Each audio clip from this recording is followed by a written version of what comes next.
Dalawang putok. Dalawang putok ng baril ang umalingaw-ngaw sa isang village sa Urdaneta, Pangasinan, mga bandang 6:00 ng hapon. Ang mga unang nakarinig ng putok ay ang mga naglalaro ng bilyar malapit sa bahay na pinangyarihan. Hindi agad nag-react ang mga tao dahil selyado ang bahay at mataas ang bakod. Makalipas ang ilang minuto, biglang bumukas ang gate at mabilis na lumabas ang isang Toyota Fortuner SUV na tila nagmamadaling paalis. Napansin iyon ng mga binatang nagbibilyar malapit sa kanto. Ang nagmamaneho ay si Edward Graves, isang Briton na madalas tawagin dito sa Pilipinas na AFAM, na nakapangasawa ng isang Pilipina. Ayon sa mga binatilyong nakakita, tila wala sa sarili ang dayuhan. Bukas ang bintana sa unahan ng sasakyan at hindi rin niya naisara ang gate bago umalis. Dahil dito, nagkaroon ng pagkakataon ang ilang usisero at kapitbahay na pumasok sa bakuran ng bahay. Lalo silang kinabahan dahil alam nilang mula sa loob ng bahay nanggaling ang dalawang putok ng baril. Isa sa mga kapitbahay na matagal nang nakatira sa lugar ang naglakas loob na sumilip. Nakakandado ang pinto ngunit bukas ang mga bintana. Habang ang iba ay nagtatakbuhan at nag-uumpukan sa labas, isang ali ang sumilip sa loob at agad na humingi ng saklolo nang madungaw niya ang katawan ng isang babae na nakahandusay at may dugo sa sahig. Ilang sandali pa, dumating ang mga pulis. Sa tawag ng mga autoridad sa mga magulang ni Veronica na nakatira lang sa kalapit na bayan ng Urdaneta, idineklara nilang patay si Veronica Santos Graves noong 6:40 ng gabi, Abril, taong 2012. Namatay siya dahil sa dalawang tama ng bala, isa sa leeg at isa sa dibdib. Ganoon ang nangyari kay Veronica Graves. Hindi niya tunay na pangalan dito sa kwento. Pero bago umabot sa malagim na gabing iyon ng Abril 2012, matagal nang pinag-uusapan sa kanilang bayan si Veronica Santos. Kilala siya hindi lamang sa ganda, kundi pati na rin sa mga usap-usapang nakapaligid sa kanya mula pa noong high school. Sa murang edad pa lang, napapansin na siya sa campus. Maputi, mahaba ang buhok, at laging nakaayos. Madalas siyang ituring na muse ng paaralan. Hindi maikakaila na marami ang humahanga sa kanya, mga kaklase, varsity players, at maging ilang guro na lihim na napapatingin sa kanya. Ngunit kung gaano siya kaganda, ay ganoon din kadalas na siya ang sentro ng mga tsismis. Sabi ng mga kaklase, hindi raw siya mahirap ligawan. Sa mga sayawan at programang pampaaralan, kadalasan siyang may kasamang bagong manliligaw. May mga nagsasabing naging nobya siya noon ng isang sikat na varsity player, isang kwentong palagi nang inuulit-ulit ng mga kabataan sa kanilang lugar. Dahil dito, maaga ring nasangkot si Veronica sa mga usaping hindi karaniwan para sa edad niya. Unti-unti siyang namulat sa mga tukso ng pakikipagrelasyon. Malandi, malantod, yan ang tawag ng iba sa kanya. Pero kay Veronica wala siyang pakialam. Sa opinyon niya, mga pangit lang ang mga iyon, kaya naiinggit at binibiter siya. Ayon sa isang matalik na kaibigan ni Veronica noon, hindi naman siya masamang tao. Lumaki lang siyang may mga pangarap. Hindi rin siya mahirap. Ang totoo, maayos ang buhay niya dahil sa ina. Ang problema lang, madalas ay wala ang kanyang nanay sa tabi niya dahil nasa Amerika ang ina niya at doon nakapag-asawa ng isang Amerikano. Anak kasi sa pagkadalaga si Veronica. Kaya noong bata pa siya at hirap ang buhay, napilitan ang kanyang ina na mag-abroad at doon nakahanap ng bagong asawa. Doon nanggagaling ang sustento para kay Veronica, ipinapadala ng kanyang ina mula sa Amerika. Sa bahay nila, ang tanging kasama ni Veronica ay ang kanyang kuya Randy, na iba rin ang ama kaya half-brother niya ito, at ang kanilang tiyahin, na tumutulong sa gawaing bahay at binabayaran din ang kanyang ina. Kapatid ng kanyang ina ang tiyahin. Ngayon ay alam nyo na siguro kung sino ang nag-impluwensya kay Veronica, kung bakit niya naisipang mag-asawa ng puti o ng dayuhan. Walang iba kundi ang kanyang ina. Nakita kasi ni Veronica na maayos ang buhay ng kanyang ina mula nang makahanap ito ng lalaking sumusuporta sa kanya. At para sigurado, sabi nga niya, kung hahanap ka na rin lang ng asawa, mas mabuting galing ito sa magandang lahi. Pagsapit ng edad na 20, nagsimula na siyang makipagkaibigan sa mga dayuhan na dumadayo sa mga beach at resort sa Pangasinan. Sa mga gabi ng pista at kasiyahan sa bayan, kadalasan siyang nakikitang kasama ang mga banyagang bisita. Dahil dito, lalo siyang naging tampulan ng usapan. Para sa ilan, isa lang siyang dalagang marunong makisama. Pero para sa iba, malandi lang talaga siya pero matalino dahil tila ginagamit niya ang kanyang alindog para makuha ang gusto.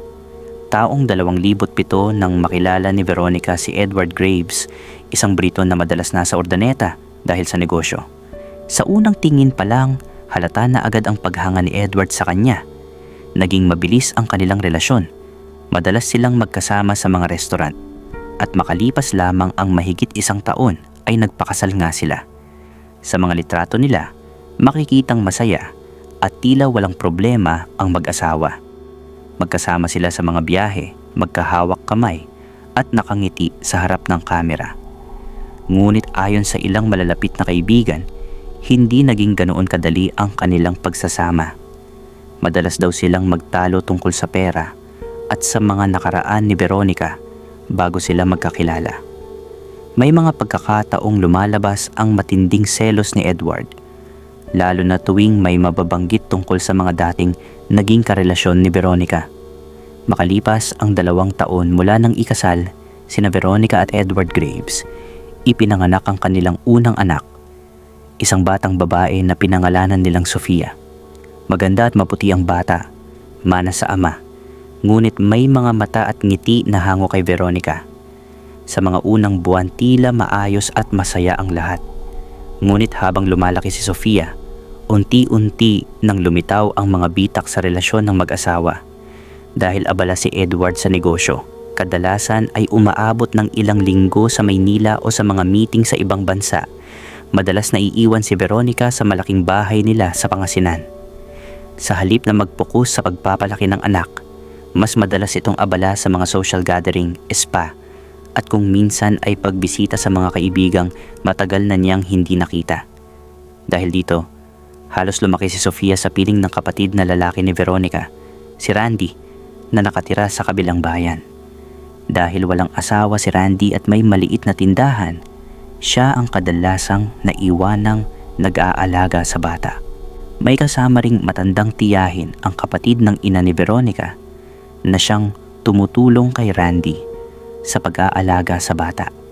Si Edward, kahit abala, ay ramdam ang pagkukulang ng asawa.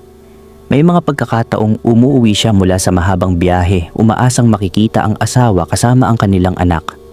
Ngunit madalas ay wala si Veronica, nasa resort, nakikipagkita sa mga kaibigan o simpleng hindi makausap dahil laging pagod o mainit ang ulo. Ito ang nagsimula ng mga panibagong pagtatalo. Veronica, minsan ay madiing sabi ni Edward, Sofia needs her mother. You can't just leave her with your brother all the time. Ngunit si Veronica ay palaging may dahilan. Edward, you don't understand. I'm tired too. I'm not like your mother who stayed home all her life. Besides, Sofia's fine with Randy and Tia Nena. They love her. Habang lumilipas ang panahon, naging mas halata sa mga nakakakilala sa kanila na hindi si Veronica ang tipong ina na matiyagang mag-aalaga ng anak. Para sa kanya, parang pabigat lamang ang responsibilidad ng pagiging ina. Isang tungkulin na mas gusto niyang ipasa sa iba habang patuloy siyang nabubuhay ng marangyang pamumuhay bilang asawa ng isang dayuhan. Yun naman talaga ang totoong plano niya mula pa noong una, ang makahanap ng afam na mayaman at pagkatapos ay magpakasaya na lang. Sa kabilang banda, si Edward ay lalong nadidismaya. Kahit na may selos pa rin siya tungkol sa nakaraan ni Veronica, ang mas mabigat sa kanya ay ang tila kawalan nito ng malasakit sa kanilang anak. Naging madalas ang malamig nilang pagtatalo at unti-unting lumayo ang loob nila sa isa't isa. Samantala, lumaki si Sofia na malapit sa kanyang tito Randy. na siyang parang tunay na ama sa kanya. Madalas niyang tanungin kung bakit bihira siyang makita ng kanyang ina, ngunit ang tanging sagot na nakukuha niya ay simpleng, "Busy lang ang mama mo, anak." Mahal ka nun na yun ang palusot ni Randy sa bata.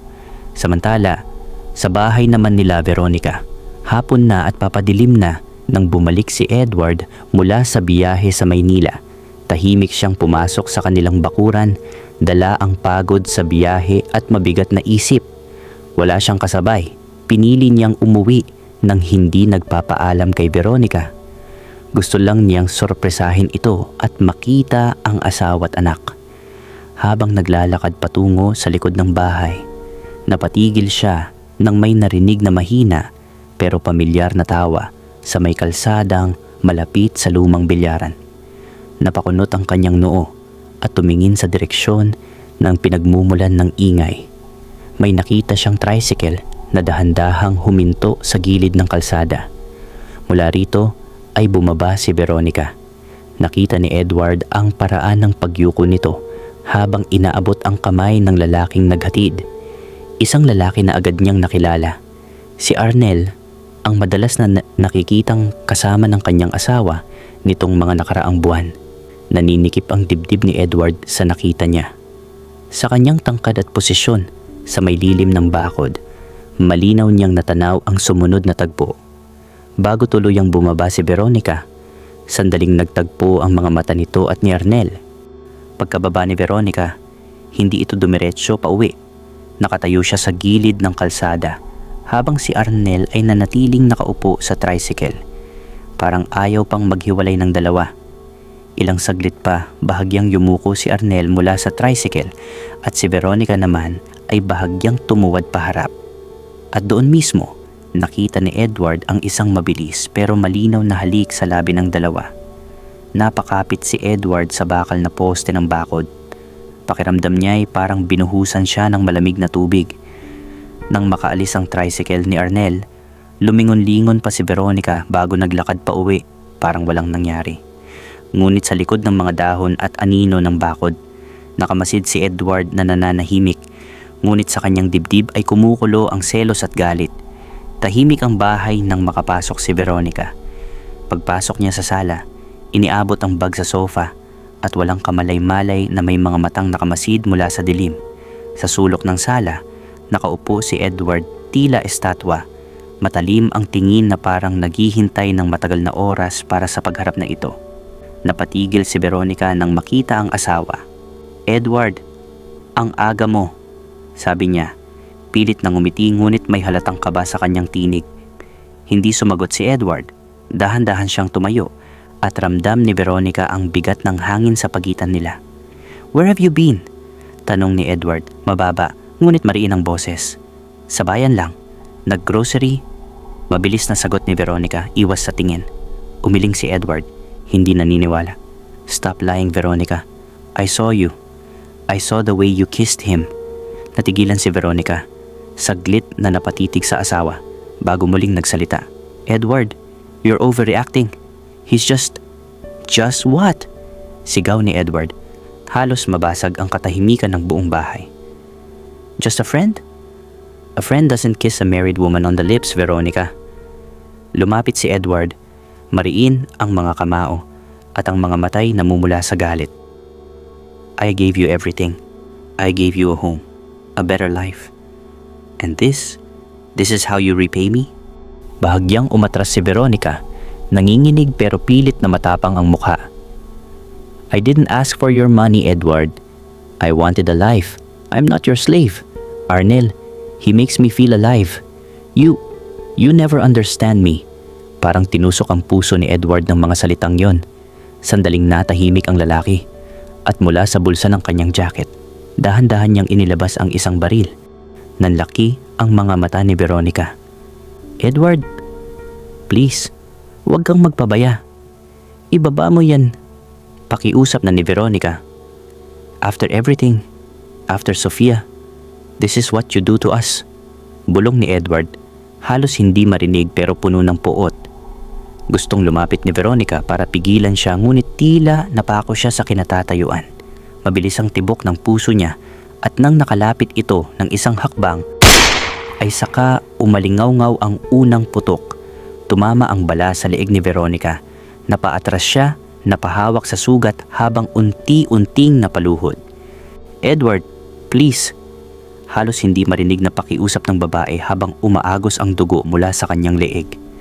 Ngunit tila nabingi na si Edward. Lumuluhang nakatingin sa babaeng minsan niyang minahal, saka muling itinaas ang baril. Tumama ang pangalawang bala sa dibdib ni Veronica. Bumagsak siya sa malamig na sahig ng sala. Hindi na nakagalaw. Ilang saglit na nakatayo si Edward, hawak pa rin ang baril na nanginginig sa kanyang mga kamay. Ang mukha niya ni parang nawalan ng buhay. At nang marinig ang mga sigaw ng mga kapitbahay sa labas, bigla siyang kumilos. Mabilis na lumabas ng bahay at hindi na naisara ang gate. Maya-maya'y bumungad ang tunog ng makina ng kanyang SUV. Mabilis na umalis ang sasakyan. Naiwan ang mga nagkakagulong kapitbahay at ang pintuang bukas. Sa loob ng bahay, nakahandusay si Veronica. Nakatingin sa kisame na para bang may gusto pang sabihin, ngunit huli na ang lahat. Sa labas, habang papalubog ang araw sa Urdaneta, sumisigaw ang mga tao at unti-unting dumadating ang mga pulis. Hindi para pigilan ang krimen, kundi para pulutin na lamang ang mga bakas ng isang pamilyang winasak ng selos at pagtataksil. Mabilis at walang direksyon ang takbo ng Toyota Fortuner ni Edward ng gabing iyon.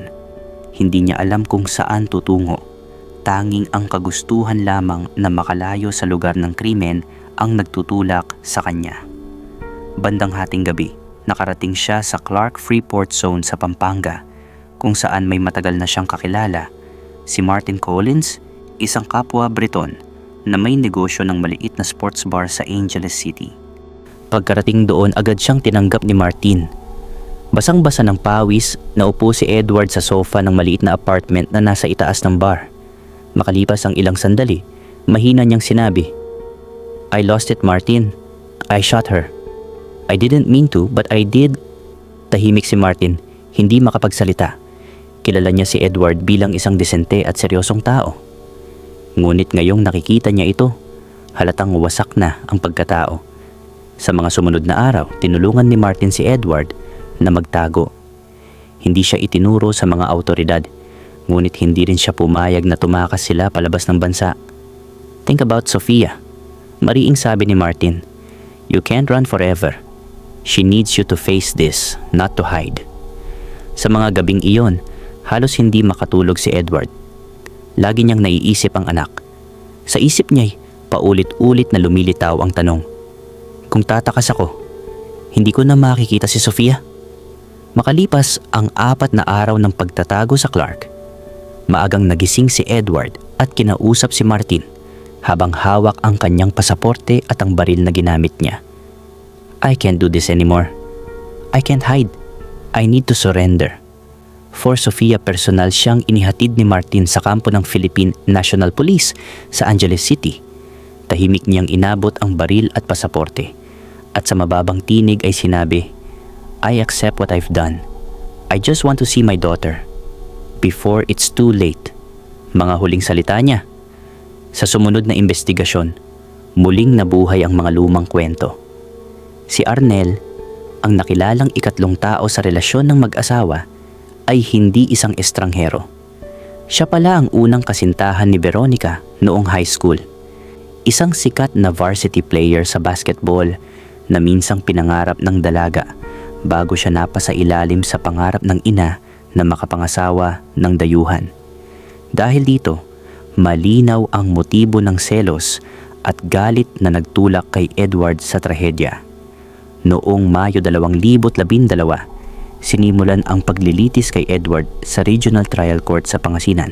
Payat at maputla ang Briton, tahimik sa buong pagdinig. Umiwas siyang makipagtalo at sa halip ay umamin agad sa kasalanan. "Guilty, Your Honor," ang unang binigkas ni Edward. "I lost control. I regret it. I only ask for forgiveness and the chance to see my daughter while I'm still alive." Sabi niya. Naglabas ng desisyon ang hukom, considering the voluntary surrender of the accused, his admission of guilt, and the remorse he has shown, this court finds the accused, Edward Graves, guilty of parricide and hereby sentences him to reclusion perpetua, 40 years of imprisonment. Tahimik na tinanggap ni Edward ang hatol. Sa likod ng courtroom, tahimik ding nag-iyakan ng pamilya ni Veronica.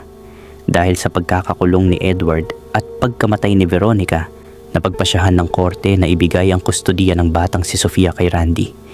Hindi man siya ang tunay na ama, siya ang pinakamalapit na taong kilala at mapagkakatiwalaan upang mag-alaga sa bata. Tinulungan din siya ng tiyahin ni Veronica na dati nang nakatira sa kanila. Lumaki si Sofia sa piling ni Arnel na tinuring siyang parang sariling anak. Minsan, sa isang taon, dinadala siya ni Arnel sa kulungan upang makita ang kanyang ama. Sa bawat pagkikita, hindi napigilan ni Edward ang pagluha at palaging humihingi ng tawad sa bata. Si Sofia, nang tumanda, ay minsang nagpahayag sa isang panayam. I grew up torn between two people I loved. I forgave my father, but I can never forget what happened. I just wish my parents had chosen to talk instead of letting anger win. At ito nga, mga kaibigan, ang malagim na kwento ng pag-ibig at magsilbing babala at paalala na hindi lahat ng kislap at saya na ating nakikita ay totoo.